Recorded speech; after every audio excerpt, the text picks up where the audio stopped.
And now, a tale well calculated to keep you in suspense. In a moment, Act One of Blackbeard's Ace, starring Elaine Rost and John Thomas, and written especially for Suspense by Jack Buttram. This first portion of Suspense is brought to you by the makers of Marlboro cigarettes.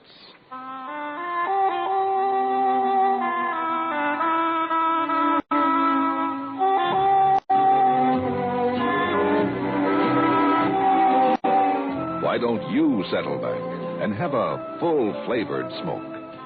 Have a Marlboro.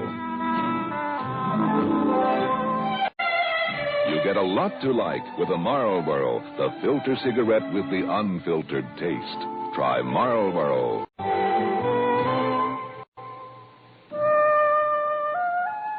I had never believed in ESP, extrasensory perception. Oh, I had heard of universities conducting tests of this mental phenomenon, but their studies covered only those messages transmitted from one living subject to another. The messages that came to me were transmitted by the dead. Charles, my husband, was worried about my dreams. And after he finished his last book, he suggested a rest for the two of us on the Carolina coast. Margot, you remember Aunt Ida? She lives down on the coast near Charleston. What about her? Well, she's invited us to vacation in a seacoast cabin she has in her hands. Sound good? Oh, well, I don't know, Charles. You think we should? With your writing and all, I just have the feeling. Oh, come on, Margot. She says she can't get a buyer, and the place is just standing idle, so let's go. Well, all right, honey. You remember the last time we went away. I had that awful dream. Now, dearest, the doctor said those dreams were all cured. They're as good as new. Charles, they weren't dreams. They were real. They happened. I know they did. All right. Whatever they were, they're all gone now.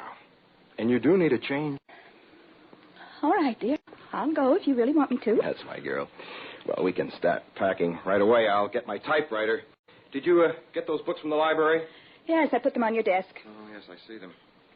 What about these? The Lore of Piracy and Rascals of the Spanish Main. Where'd you get these? I don't really know, Charles. I just saw them on the shelf and picked them up. They just seemed interesting. I just sort of felt I wanted to read them. Uh-huh. Well, they might come in handy at that. That section of the coast is full of pirate stories. We'll probably need a handbook to know one pirate from another. I won't need a book. No, Charles. I'll know them. I'm sure I'll know them. Now, how did you folks happen to buy this place? Well, we're not buying it, Judge. You see, my aunt acquired this place. What do they call it? Teach's Cove? Yes, Teach's Cove. Well, she bought it along with some other property about a year ago. That'd be right after old Hurd died. Old Hurd? Yeah, Hurd Simpson. His fella used to own the cove. Right queer old gent. Lived out here all alone. Yeah, I reckon this land went up for taxes right after the accident. He died in an accident? Well, the official report said accident. Most folks around here got their own ideas. Like what? Well, I saw it myself, and I don't think it was no accident. I usually brought out Hurd's weekly groceries, and when I come out one Saturday morning, he wasn't nowhere about. And I sat and waited a spell, but after a while I got suspecting, so I gets to looking around, and I finds this little trickle coming out from under the door. Looked like somebody dropped a jar of preserves, but it was blood. Oh, no. Well, I busted in the door and found old Hurd dead as a hammer. Terrible cut. Oh. That's right, ma'am. Wasn't no sight for a lady. The sheriff, he come out and marked it down as an accident because the doors and windows were locked from the inside.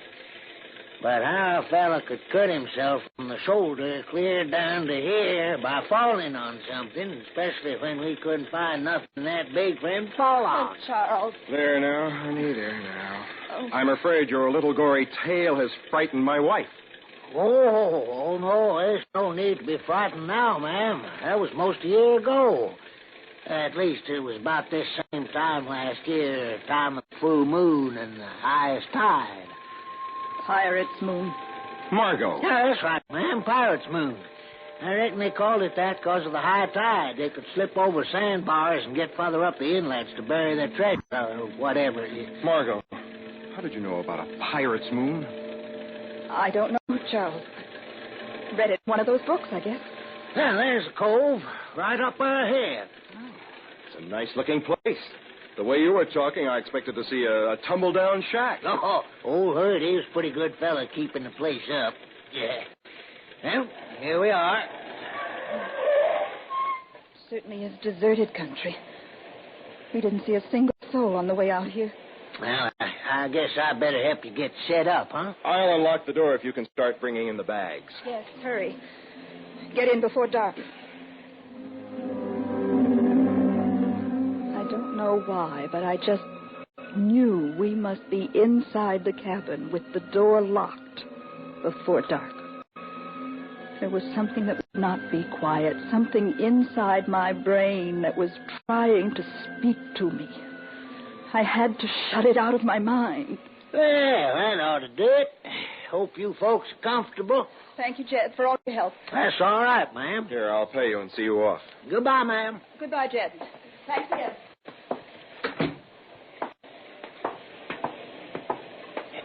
I didn't want to say anything in there, but my wife's been ill. Oh? Well, not physically, but, well, she has periods of, well, hearing people who aren't there. Hearing people? Do you get what I mean? Yes, sir. I think so. She's might, edgy. Exactly. I know we originally arranged for you to come out at the end of the week and pick us up, but I think you'd better come back sooner. You know, if she should have her lapse. Well, I wouldn't want to keep her out here any longer than absolutely necessary. Well, I reckon I could make it out, the day after tomorrow. Oh, that'd be fine, Jed. Here's your money for this trip. Oh, thanks, sir. Oh, Mr. Reed. Yes? If I was you, I wouldn't go taking any moonlight strolls. Around Teach's Cove, it's best to be in after dark. I determined that my husband should see no abnormal sign in me. I laughed. I acted gay. I ignored the feeling and the thoughts that kept trying to force their way into my brain. Darling, look. Through the window. How beautiful that sunset. The tops of those clouds are still in the sunlight, the base in the dark. The way I feel sometimes. What? Nothing. Margot, do you know where I put those books? What books, dear? You know, the ones you checked out on pirates. I didn't pack them, Charles. I know you didn't, but I put them in myself. Oh, yes. Here they are. But, Charles, Well, I thought I'd look up your friend Teach, since this cover's supposedly named for him. Might even do some treasure hunting myself. Oh. Look at this map. It was drawn a long time ago. Not labeled, of course, but the general shape seems to correspond with our little inlet out there. I'll bet that's it. Yes. It is our inlet. And listen to this, honey. Edward Teach, better known as Blackbeard, was a giant of a man standing well over 6 feet and weighing nearly 300 pounds. He was killed in a furious fight in an inlet on the Carolina coast.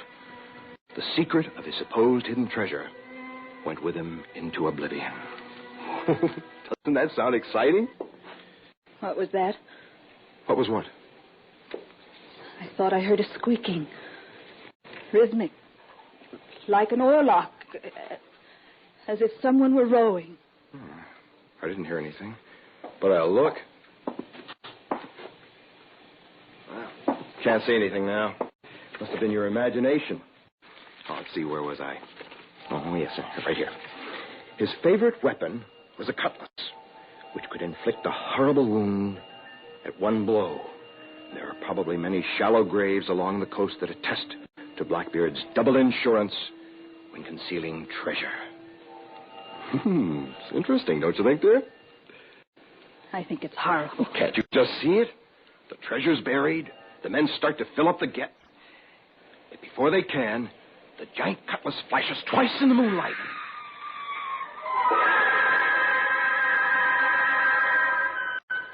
Charles rushed out to investigate that scream. I knew he would find nothing. But at least it was a relief to know I'd not just imagined it. Charles had heard it too. Next morning, there was no indication of the mysterious sounds of the night before. Only a lingering dread in my mind. For I knew that night would fall again. Oh, it's just what we need. Sun, sky. What about the scream last night? Well, it's probably a swamp cat or something. We were reading about pirates and such. Our imaginations coincided with a perfectly natural sound. Charles, imagination?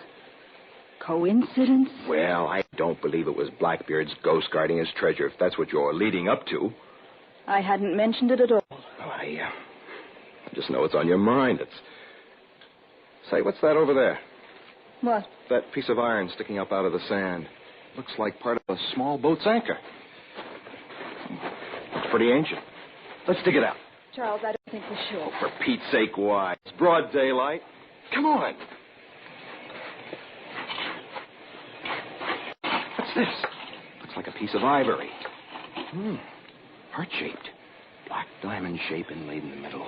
You ever see anything like it? No, Charles. I wonder if it's valuable. It's a funny little thing. Just one hole in it down near the point of the heart. It's evil, Charles. It's evil. Throw it away. Oh, Margot, don't get excited over a little bit of ivory. It might be valuable, that's all. Evil, Charles. It's evil. Evil. Evil. A planchette. A planchette. What? It's an ivory planchette. Used to communicate with the dead. Take it easy, honey. The small hole is for the insertion of a writing instrument. There are 2 small casters attached to it. You place it on a piece of paper, let the hands rest lightly on top, and it writes messages. Evil messages. Evil. Evil. Here, darling. Lie down on the bed. Here's something to drink. It'll help you rest. Make you feel better. There now. Now, what kind of evil messages are you worried about? What? You were just telling me about messages from the dead. What were they?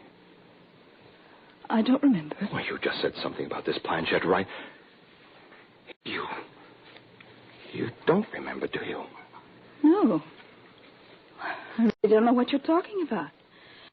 It's like I blacked out for a moment. Well, let's see if you were right about that thing. I'll look it up in that pirate book of yours. Let's see, glossary. Pirate, type plane. Oh, yes, here. Planchette used in a form of automatism. Especially believed to be used in communication with the dead. You're right, Margot. Absolutely right. Well, by golly, we're going to try. No, Charles. It's evil. I know that, too. It's evil. There, baby. Now you just go to sleep. You get some rest now. Charles. That's my girl. You'll sleep for a few hours. Well, now, maybe the planchette will tell me where Blackbeard's treasure lies. That is, unless his ghost is still guarding it.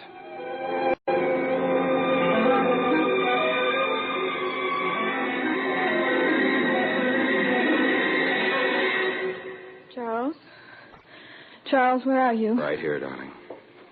Charles, the planchette. Did you... No dice, baby. Old Blackbeard just won't tell me where his treasure is.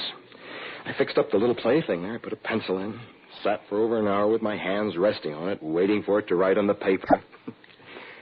Still blank. I'm glad.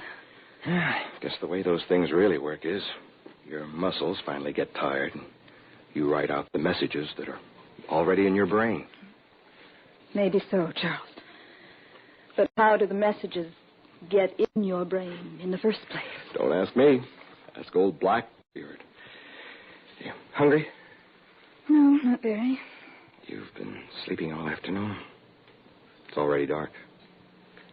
Is the moon up yet? It should be full tonight. Why, I hadn't noticed. Why? You said it wasn't quite full last night. Tonight must be the pirate's moon, with the highest tide. Good night for reclaiming buried treasure. Yes, I guess so. I guess I will fix a little something. You had dinner yet? Just a snack. Oh, let's see. Where did I put that? Where did this come from? A cutlass. Did Charles put this here to scare me? Does he want to drive me out of my mind? I won't make a scene. I'll just ignore it like it wasn't even there. I won't even mention it. Charles? Did you hear it? What, dear? That sound again. Like the rowing we heard last night. Just before the scream. No, Margot. You're really letting this thing get too big a hold on you. You didn't hear it? I didn't hear a thing. I won't then either. I won't imagine I heard anything. He's trying again. Trying to make me think thoughts that don't belong to me. Telling me I'm hearing things. Oh, Charles. Charles. Well, I think I'll turn in early tonight. Oh, boy. City boys like me get tired pretty quick in the outdoors. Yes, it's a good idea, Charles. You need some rest. Yes. You need a rest. After tramping around this afternoon while I was asleep, finding that cutlass, putting it in here to make me think I'm going crazy. Yes. Yes, you sleep. Where is that planchette? Oh, yes, here. Put in the pencil. Now, on the paper.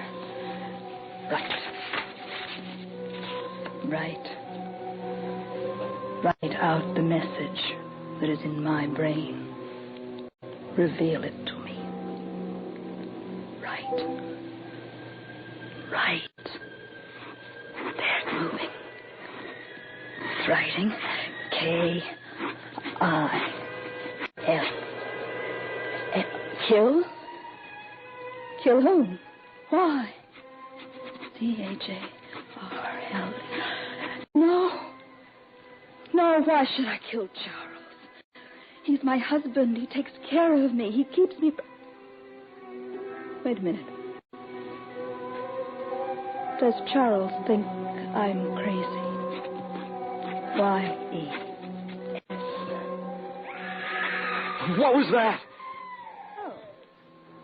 Did you hear something, Charles? Yes, I thought I did. Something like we heard last night. Don't you think it's your imagination, Charles? There, you must have heard it that time, Margot. Didn't you? Really, Charles, you've been awfully jumpy lately. Margot, what's the matter with you? Nothing, Charles. Absolutely nothing. I've just been using the planchette. You have? Here, let me see this paper. Is this what the planchette wrote? Yes. It says, kill Charles. Yes. Margot, what does this mean? Are you crazy? I don't know, Charles. Is that what you want me to be? Did you put this in the kitchen so I would think Blackbeard had been here? Margot, what are you doing with that thing? Put it down. You could hurt yourself. Do you want me to say I'm crazy, Charles? Do you want me to say that I've been talking to Blackbeard and he wants me to keep you from disturbing his treasure? Is that what you want me to say, Charles? I don't... Margot, stay back. Put that down. Margot!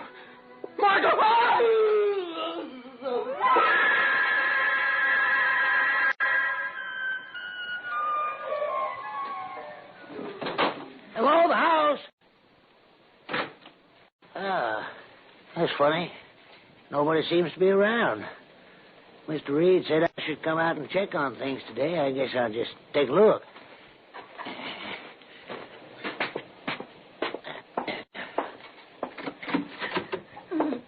Oh, Lord, look at that. Now, there, Miss Reed. There now. I'm here to help you. No use to cry no more right now. Jen, it's horrible. Yes, ma'am. It sure is. Now, come on, let's go outside away from all this, huh? Now, why don't you tell me all about it, huh? How it happened? I don't know. The last thing I remember, yesterday, Charles gave me a sedative to make me sleep. I had horrible nightmares all about blood. Then this morning I woke and found this. Now, ma'am, it won't do no good to cry no more. It sure is terrible. Terrible cut. What? Terrible cut your husband had there. Terrible, just like the one Hurd had. Hurts him? Yes, ma'am. Of course, you wouldn't know it unless you've seen them both like I have, but them cuts are almost identical. Exactly alike. What's that you're hanging on to? This? Yeah. I don't know. We found it on the beach yesterday. Yeah. That's mighty hard to explain. Old Hurd had one of them things, too. He did? Yeah. Practically had to pry his fingers off of you. Funny little things, ain't they? But I thought I thought mine was the only one. Oh, no, ma'am. Some kind of gambling ship, I reckon, sunk out there a couple of years ago, and ever since then, them things been washing ashore. Then they're not valuable as antiques or anything. Oh, shucks, no, ma'am. They got so plentiful around here, folks got to calling them Blackbeard's Ace. Not much use to them, I reckon. No, Jed. Not much use. Not much use to him at all. Except to Blackbeard.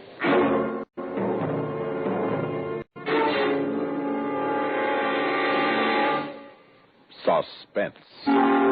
You've been listening to Blackbeard's Ace, starring Elaine Rost and John Thomas, with Bob Dryden as Jed and written especially for Suspense by Jack Buttram. Suspense is produced and directed by Bruno Zerato Jr., music supervision by Ethel Huber, sound patterns by Joe Cabibbo. Listen again next week when we return with The Second Door, written by Robert Reddick, another tale well calculated to keep you in suspense. Betty Furness talks about the Seattle World's Fair tomorrow on the CBS Radio Network. Spooky Ventures is the home for spooky content and spooky merchandise on the web. Check it out today at spookyventures.com. And remember, always keep it spooky.